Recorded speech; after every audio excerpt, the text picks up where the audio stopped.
Mike Radich here, and I'm now joined on the phone by MMA veteran Nam Phan. Nam, how are you? I'm good. Thanks for having me, guys.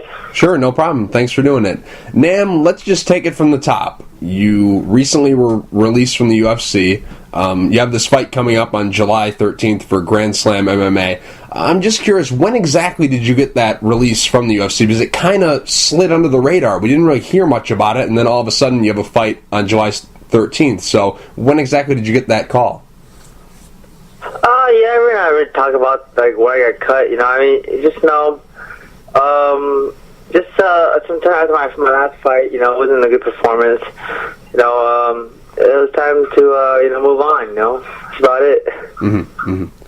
Now, I don't think we can talk about your UFC run without talking about the first Leonard Garcia fight. That was a fight where you clearly had won that fight. You were robbed by the judges. A lot of people scored that fight for you, and a lot of people were shocked when Leonard wound up with getting a decision victory over you. I'm just curious, you handled it very well. You said a lot of funny things in interviews. You said something where someone came up to you after the fight and was like, "Oh, don't worry about that fight, man. It was boxing judges were scoring that fight. They come from boxing." And you said, "Well, if that's true, I outboxed them. I should have won that fight. My boxing was way better than his." And then you had another line where you said something like, "There was a blind couple that came up to you on the street and said that you won that fight. Like it was, they don't know what the judges were looking at. Like all kinds of funny stuff."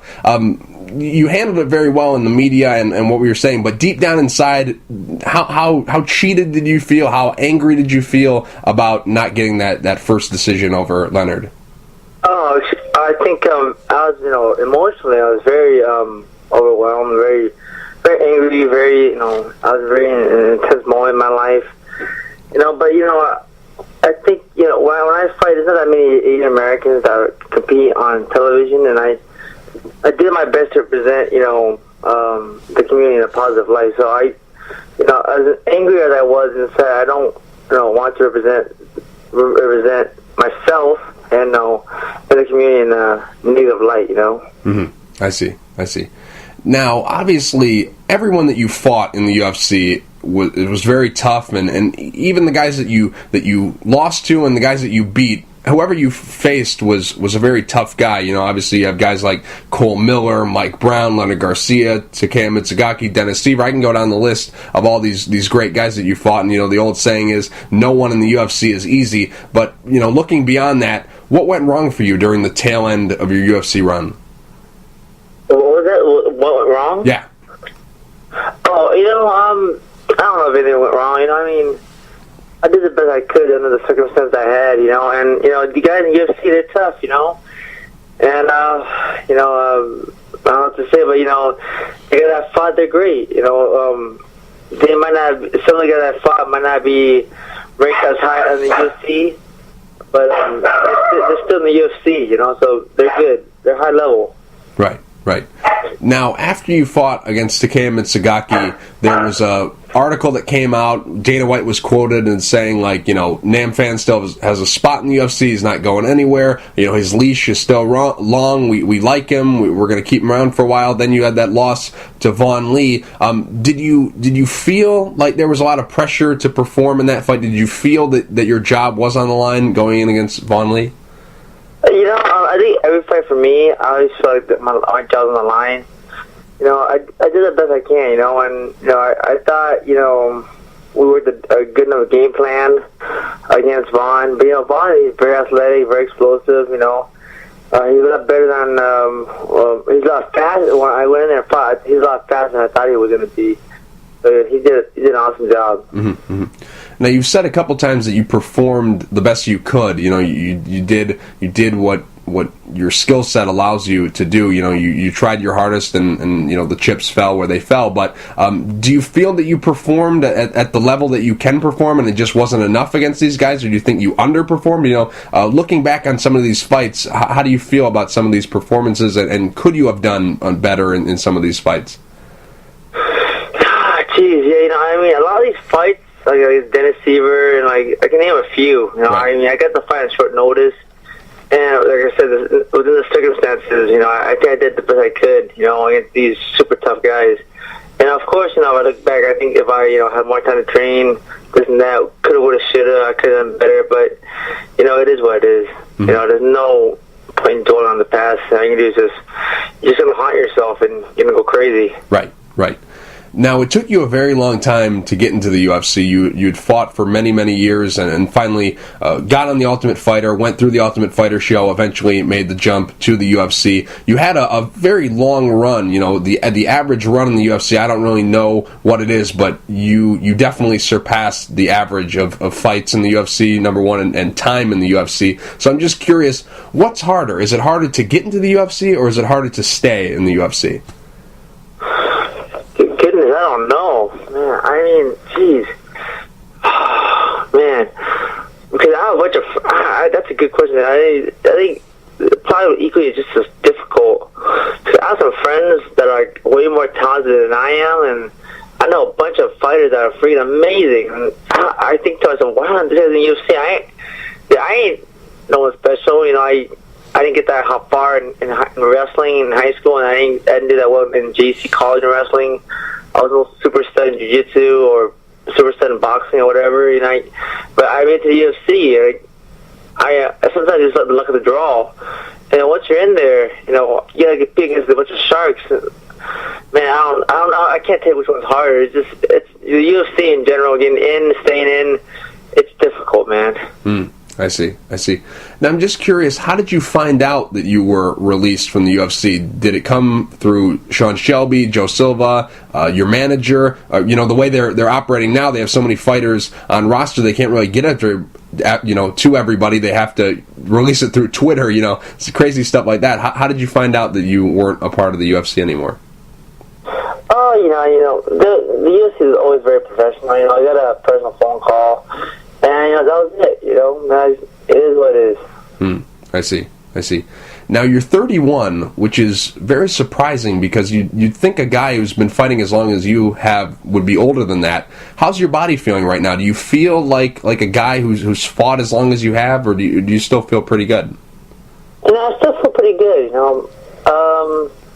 I just want to keep fighting for as long as I can, as long as my health can let me compete for. Even after I'm done fighting MMA, I still want to stay fit. Mainly, fitness and health is the number one concern, And I think, competing keeps me motivated and staying fit. And after, competition, I still want to do, boxing matches and jiu-jitsu tournaments. And when my body is too old, I can't even do all that. At least maybe try to do marathons or something, Mm-hmm. Just I want to stay active. Mm-hmm. I see.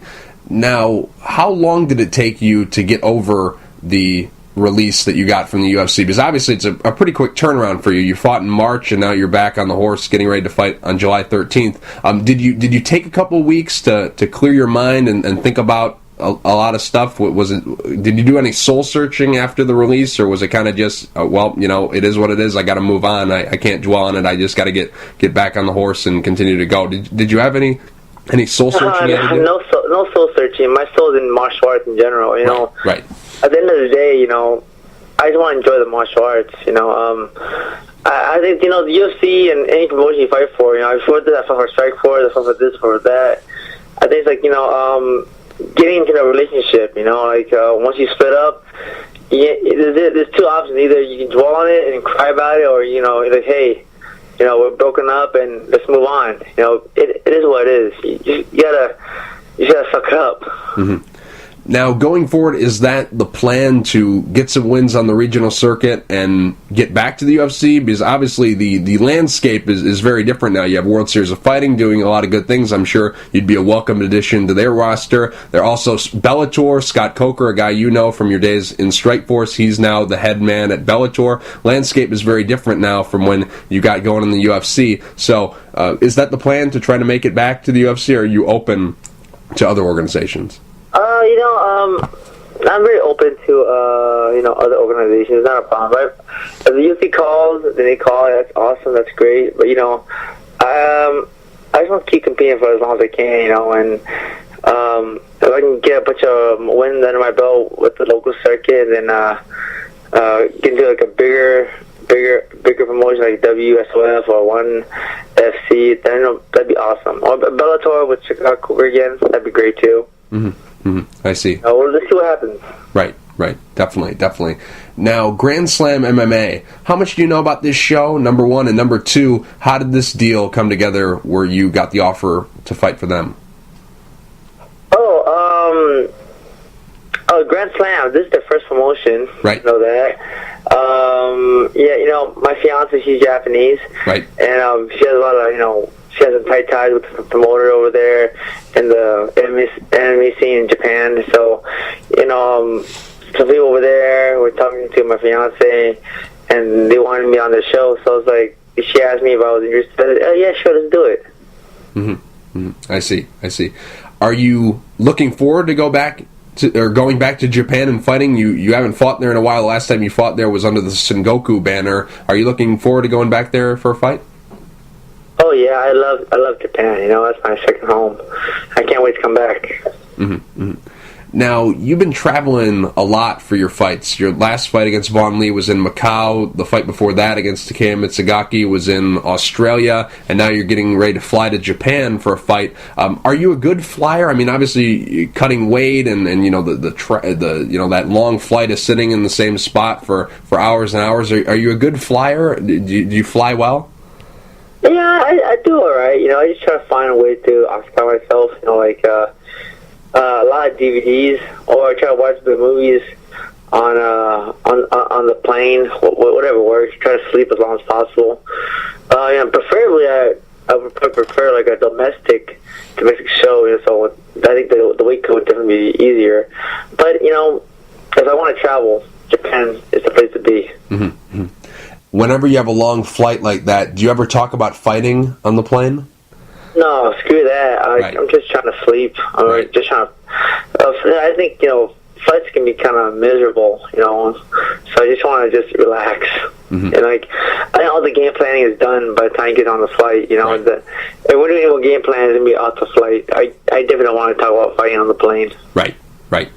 Now, the last time you fought in Japan, like I mentioned, was under the Sengoku banner. The Japanese MMA scene is not what it once was. A lot of American fighters say they can't go to Japan because, number one, there might not be fight offers for them, and number two, if there are fight offers from them, the money is not that great. Is this a good offer? Is this a comparable offer to what you would get on a regional show in the United States? Like what's the scene there right now? Oh yeah, I say the local circuit is right now the equivalent to what the Americans having right now. It's not definitely not UFC. Right. Like Pride days or K1 days. Right. Those were nice, fun days when they paid a lot of money. But regional level, it's equivalent. How much do you miss those days where the Japan MMA scene was booming and you had all these big shows and all these great fighters and all kinds of good stuff going over there? How much do you miss those days? Oh, I miss it very much. So those were fun. I enjoyed it very much. I wish one day, one promotion would come back and just, revive that type of power again. It was an amazing time. It's too bad because there were so many great shows, so many great fights, and there's still a lot of great fighters there, and there's still a lot of guys who are marketable from here in the United States that could go over there and fight. So I'm sure there might be some organization that'll take a gamble and try to get something big going again. I hope so, at least, because I enjoyed watching all those cards back in those days. I did too. I enjoyed fighting for them. It was definitely fun. The production was very professional. Everything was great. Yeah, I miss Sengoku. I mean, you fought for them. That was the most recent time you fought for Japan. I miss that organization a lot. They were kind of like the main rival of Dream over there. That was a real fun time. Yeah, that was the last promotion, right? Sengoku and Dream. Right. That was the last. Those were the last two guys. Yeah, definitely. Now you're taking on Kinchi Ito. I hope that's how you say his name, right? Yeah. What do you know about him? I don't know too much about him. I can't find that much, videos on him. But it seems like I have a lot of experience.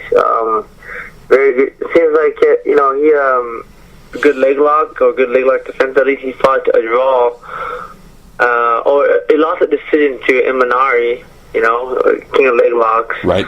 So, he's tough to submit, it seems like. Mm-hmm. How about his record? 12, 11, and 8. When was the last time you saw something like that? I don't know. That's a lot of fights. Yeah. Yeah, a lot of draws over there. Is there like a system they have in Japan where if there's not a finish, they automatically go to a draw? Is that something that's there? Because I've heard about that before, but I never really knew 100%. I'm not exactly sure. I think an event called Zest is a very it's kind of a young organization, over there. I'm not exactly sure the rules, but I guess in Zest, if you don't finish, you go to draw, I think. I see. Now, are you going to be fighting in a cage or a ring for this fight? Do you know? I think the cage, yeah. Do you have a preference either way? Obviously, you fought in both. Did you prefer one over the other? No, I don't. It doesn't matter to me. It's not a fight. It's just a fight to me. I see. Now, I'm just curious, what weight is this fight going to be fought at?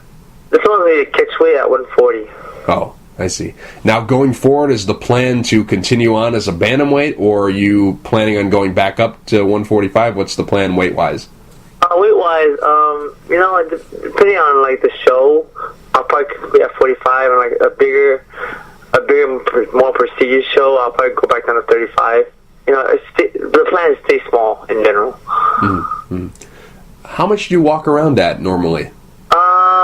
I usually I try to keep it around 55, under 60. And how much were you walking around at when you were fighting at lightweight, or early on in your career? Were you walking at that weight and just showing up and fighting? 55, the max I'd get up to like 60, 65. Uh-huh. Like, fat. That's like dirty. That's nasty. That's like unhealthy food. But back then, there's not many options.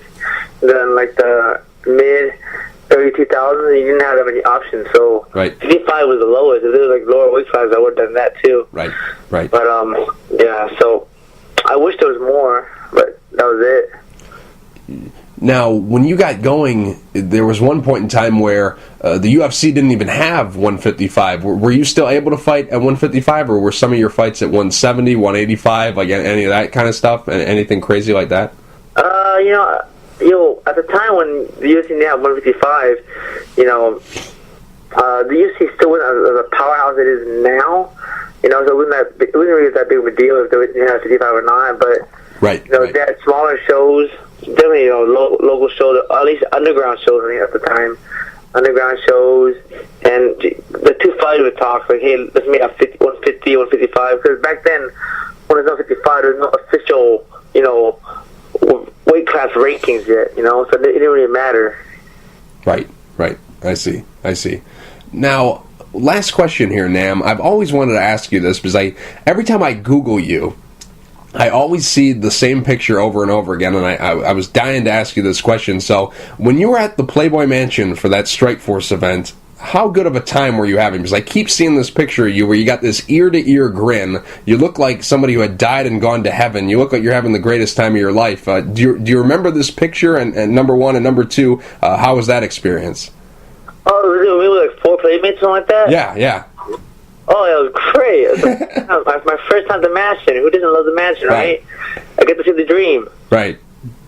I always see that picture, and I'm always like, look at this guy. He looks like he's having the greatest time ever. He looks like he just won the lottery. He looks like he's having a great time. I'm very jealous of seeing this. It was Strikeforce back then, Right. It was a Strikeforce event. It was very fun. Yeah. I hope Bellator would go to the Playboy Mansion. They're owned by Viacom. Scott Coker's the boss now. I would love to see them go back there. That was those 2 shows they did there. Those were pretty fun. Yeah, I hope so. I hope Scott Coker's a smart guy. Let's see what happens. Yeah, that'd be fun. Besides that, what else went on that night? Like, did you meet a bunch of celebrities? Did you do anything else special? Did you get to walk around the mansion? Was it open to the public? What went on that night? I'm curious. We had to walk on. I had to walk on the grotto. That was cool. That was beautiful. It was like a giant jacuzzi, and then got to see some peacocks walking around. That was pretty interesting. And we couldn't go inside the mansion, but we had to walk around the mansion. The house is enormous. I sat next to what's her name, Jamie Presley. Mm-hmm. Watched Right. fights out school, and one of her buddy is a big another guy, actor. I don't remember his name, but some other dude too. I see. Well, it looked like it definitely a fun time. I always see that picture, and I've always wanted to ask you that because, like I said, you look like you're having a ball. So I was just curious about that. But anyways, Nam, real quick before I let you go, do you have any sponsors you'd like to thank, and is there anything you'd like to say to the fans? Yeah, of course. I just think Reversal, for sponsoring this fight, and Gozo from Hachugi Pressa for helping me out, and Grand Slam for putting on this event, and I just thank everyone for all the support. Nam, thank you for taking the time to talk. I really appreciate it, and best of luck coming up on July 13th. I think so. Have a good day.